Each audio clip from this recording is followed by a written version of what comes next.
শঙ্কা কাটিয়ে কানপুর টেস্টে খেলতে যাচ্ছেন সাকিব আল হাসান, নিশ্চিত করেছেন হাথুরু সিংহে।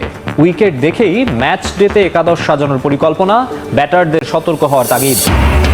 কানপুরের টেস্টে চোখ রাঙাচ্ছে বৃষ্টি, গ্রিন পার্কের পিচের কারণে দু দলের একাদশে পরিবর্তনের আভাস। বাংলাদেশের পেসারদের প্রশংসায় ভাসালেন আকাশদীপ। ওয়ানডে বিশ্বকাপের ব্যর্থতার রিপোর্ট প্রকাশে গড়িমসি, প্রতিবেদন জমা পড়লেও তা নিয়ে নির্বিকার বোর্ড, বিসিবির সভা কাল। বিশ্বকাপ খেলতে সকালে সংযুক্ত আরব আমিরাতে যাবে বাংলাদেশ।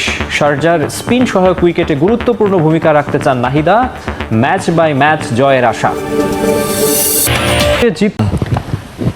ম্যাচের আগে উইকেট নিয়ে লুকোচুরি টিম ইন্ডিয়া দেখলেও কানপুরের উইকেট কোনটা টিম বাংলাদেশ এখনো দেখেনি। 22 গজ যেমনই হোক, মাঠে টাইগারদের কঠিন পরীক্ষা দিতেই হবে কানপুর টেস্টে। ইনজুরির শঙ্কা থাকলেও প্রথম দিনের অনুশীলনে ছিলেন সাকিব আল হাসান। কানপুর থেকে নাইয়ান বিন জসিমের পাঠানো রিপোর্ট।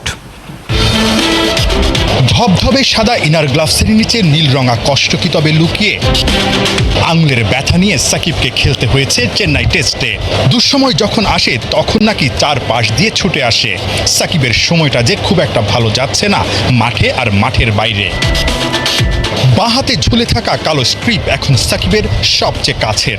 এই স্ট্রিপ মুখে নিয়েই নিজেকে মেলে ধরতে 22 গজে রীতিমতো লড়াই চলছে নাম্বার 1 অলরাউন্ডারের। ওই দু চোখের ভাষাই বলে দিচ্ছে ফিরে আসতে সাকিব কতটা মুখিয়ে। সবকিছু ছাপিয়ে কানপুর টেস্টের আগে আলোচনায় সাকিব আল হাসান। সাকিব কি আশোভাগ ফিট আছেন? সাকিব যে আঙ্গুলের ব্যথায় ভুগছিলেন সেটা কি ঠিকঠাক আছে? কিংবা যে ফর্মে এই মুহূর্তে সাকিব আল হাসান আছেন তাতে করে কানপুর টেস্টে তাকে খেলানোর কথা কি আসলে টিম ম্যানেজমেন্ট ভাবছে? হলে বাংলাদেশের ভাঙতে হবে দীর্ঘ 43 বছরের রেকর্ড। 1983 সালের পর গ্রিন পার্কে কখনোই হারেনি মেন ইন ব্লু।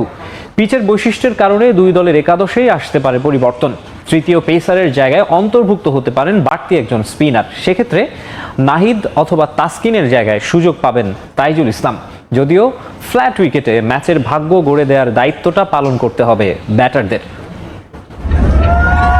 চেন্নাই ঘুরে কানপুর, ভেন্যুর সঙ্গে সফররতদের ভিন্ন উইকেটের স্বাদ দিতে প্রস্তুত স্বাগতিক ভারত। মুম্বাই থেকে আনা লাল মাটির পিচে চিপকে বাংলাদেশকে হারিয়েছিল রোহিত শর্মার দল। উইকেটে ছিল বাড়তি বাউন্স, সময়ের সঙ্গে ছড়ি ঘোরান স্পিনাররাও। তবে এবার ভিন্ন পরীক্ষা, কানপুরের গ্রিন পার্কে খেলতে হবে কালো মাটির উইকেটে। বাউন্স না থাকায় অবধারিতভাবেই দুই দলের একাদশে আসবে পরিবর্তন। থার্ড সিমারের জায়গায় বাড়তি স্পিনার যোগ হবে একাদশে। নাহিদ রানা অথবা তাসকিন আহমেদকে বসিয়ে টাইগার 11-এ জায়গা হতে পারে তাইজুল ইসলামের। ভারতের অন্যতম প্রাচীন এই ভেন্যুতে স্বাগতিকদের টেস্ট রেকর্ড বেশ সমৃদ্ধ। এখন পর্যন্ত সেখানে গড়ানো 23 টেস্টের 13 ম্যাচের নিষ্পত্তি ঘটে ড্রতে। সবশেষ হারের রেকর্ডটা 43 বছর আগের। গর্ডন গ্রিনিস, ম্যালকম মার্শালদের নৈপুণ্যে ইনিংস ব্যবধানে জেতে ক্যারিবীয়রা। নাহিদ চেন্নাই টেস্টে মিলেছে কেবল 150। কানপুরে কি সামর্থ্যের পুরোটা দিতে পারবে বাংলাদেশের ব্যাটিং ইউনিট? উইলো বাজরা সেট হয়েও বড় ইনিংস খেলতে না পারায় বড্ড অখুশি এবং দুশ্চিন্তায় হেড কোচ চান্দিকা হাথুরু সিংহে। অন্যদিকে ছন্দে থাকা পেসারদের আরো শানিত করতে তৎপর বোলিং গুরু। আর আয়োজকদের যত মাথা ব্যথা কট্টর ডানপন্থী হিন্দু মহাসভার হামলার হুমকি ইস্যুতে। ভারতের কানপুর থেকে আরো জানাচ্ছেন সাইফুল রূপক। চেন্নাইতে হাসান মাহমুদ ছিলেন বিধ্বংসী। বলের গরমে সুইংয়ে ভড়কে যান রোহিত কোহলিরা। কানপুরে সেই হাসানকেই দুর্বল করে দিচ্ছে প্রচণ্ড তাপমাত্রা। বোলিং গুরুর উপদেশটা মজার, মাথা ন্যাড়া করে ফেললেই চাপটা কমবে, গরম কম লাগবে। টেস্ট ক্রিকেটে দারুণ রিদমেই আছেন হাসান মাহমুদ। আরেক পেসার নাহিদ রানা যে কোনো পিচেই প্রতিপক্ষের জন্য বড় থ্রেট। বাংলার গতি তারকাকে নয়া ভ্যারিয়েশন বাতলে দিলেন pace bowling coach Andre Adams. ঘন্টায় 145 কিলোমিটার স্পিডের সঙ্গে হালকা সুইং পেলে ধরাছোঁয়ার বাইরে চলে যাবেন নাহিদ রানা। হাসান, নাহিদ, তাসকিন, খালেদ, পেস ইউনিট নিয়ে চাপটাও কম টিম ম্যানেজমেন্টের। মনে হচ্ছে মধ্যপ্রাচ্যে আছে, কানপুরে নয়। এত গরম, সবাই ঘেমে যাচ্ছে, এর মধ্যে আবার প্রেস বক্সটা হলো ওপেন, অর্থাৎ বাহিরের বাতাস তো নেই, এসি ফ্যান কোনো কিছু আসলে দেখা যাচ্ছে না। লোকাল সাংবাদিক, ইন্ডিয়ান সাংবাদিক, বাংলাদেশি মিডিয়া সবারই মানে হাঁপিতে উঠে গেছে এবং পাশাপাশি সবাই আসলে চিন্তা করছে যে এখানে আগামী 6 দিন কিভাবে কাজ করবে। সবাই দুশ্চিন্তা এটা নিয়ে, খেলা নিয়ে না। আর খেলা যদি বলি 22 গজে বাংলাদেশি হেড কোচ চান্ডিকা হাথুরু সিং এর সবচেয়ে বড় দুশ্চিন্তায় তাদের টপ অর্ডার ব্যাটারদের নিয়ে। Big concern about if they're getting a start and getting out. Yes, I'm sure the players are more they're disappointed as well. They wanted to do better. Batting coach David হ্যাম্পের serious না থেকে উপায় আছে কি? অনুশীলনে ঘন্টা দুয়েক শান্ত, সাদমান, জাকিরদের চোখে চোখে রেখেছেন। স্কিলের ধার বাড়াতে নানা পয়েন্টও ধরিয়ে দিয়েছেন। বাংলার ব্যাটারদের বড় সমস্যা, ক্রিজে কঠিন সময় পার করে সেট হয়ে 20-30 রানে গিয়ে উইকেট ছুঁড়ে ফেলে আসছেন। স্কিলের সঙ্গে ম্যাচ অ্যাওয়ারনেস, শর্ট সিলেকশন নিয়েও আরও ফোকাস হওয়ার বিকল্প নাই ওদের। পাকিস্তান সিরিজে 2 টেস্ট, এরপর চেন্নাইয়ে ম্যাচ। টানা 3 টেস্টেই বাংলার টপ 4 ব্যাটার ছিলেন বাঁহাতি, যে কারণে প্রতিপক্ষ বোলারদের একই লাইন লেন্থে বোলিং করাটাও সহজ হয়েছে। সাফল্য ওরা তুলে নিয়েছে। কানপুরে কি পরিবর্তন আসছে? স্কোয়াডে থাকা ওপেনার মাহমুদুল হাসান জয়, জাতিক তাসকিন শরীফুলদের প্রশংসায় ভাসিয়েছেন ভারতীয় পেসার আকাশদীপ। তবে কানপুরের কালো উইকেটে সিমারদের জন্য আসল পরীক্ষা হবে বলেও মনে করছেন তিনি। আকাশের মতে গ্রিন পার্কের ম্যাচটি ভারতের জন্য সহজ হবে না মোটেও।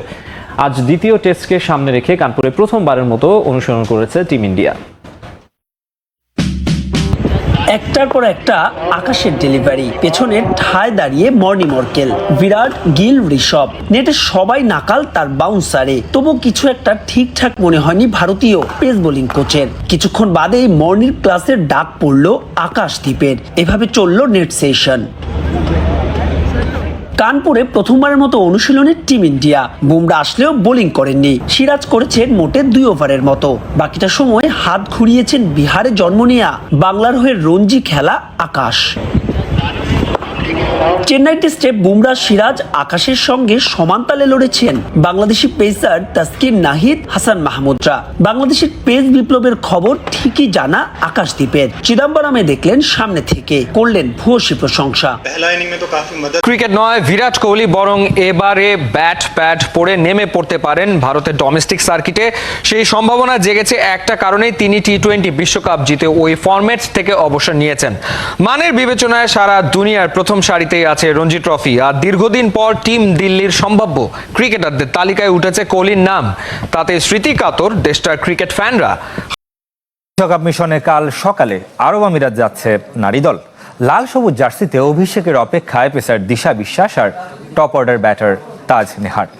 দিশা বয়সভিত্তিক ক্রিকেট খেললেও তাজের জন্য জাতীয় দলের অভিজ্ঞতা একেবারেই নতুন। নারী টি-20 বিশ্বকাপের এই 15 বাঘিনীর 14 জন কখনো না কখনো লাল সবুজের প্রতিনিধিত্ব করেছেন অথবা ছিলেন স্কোয়াডে।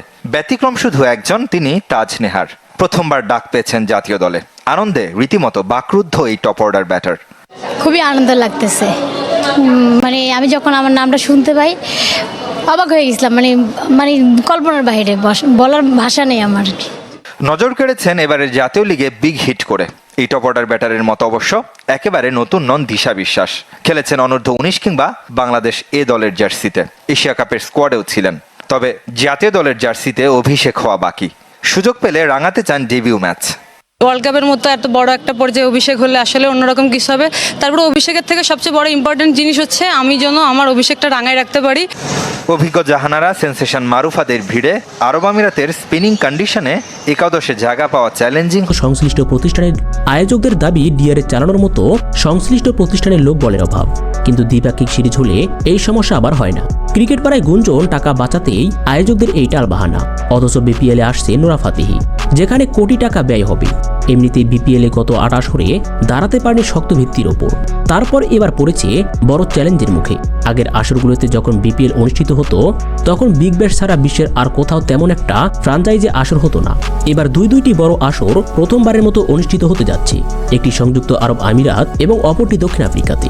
দুটিতেই টাকার ঝনঝনানি। নেপথ্যে রয়েছে ভারতীয় ব্যবসায়ীরা। টাকার খেলায় তাই পিছিয়ে পড়েছে বিপিএল। বিশ্ব ক্রিকেটের যে সব নামি দামি তারকাদের বিচরণ ক্ষেত্র ছিল বিপিএল, এবার তারাও মুখ ফিরিয়ে নেন। ফলে বিশ্বমানের তারকা ক্রিকেটারদের সংকটে পড়ে যায় বিপিএল। কিন্তু সেখানে তাদের উদ্ধার করে পাকিস্তানি ক্রিকেটাররা। বলা যায় পাকিস্তানের জাতীয় দলের প্রায় সব ক্রিকেটারকে বিপিএল এর বিভিন্ন ফ্র্যাঞ্চাইজি দলে ফিরিয়েছে। তবে এখানেও আছে শুভঙ্করের ফাঁকি, কারণ শুরুতেই যেমন তাদের পাওয়া যাবে না, তেমনই শেষের দিকে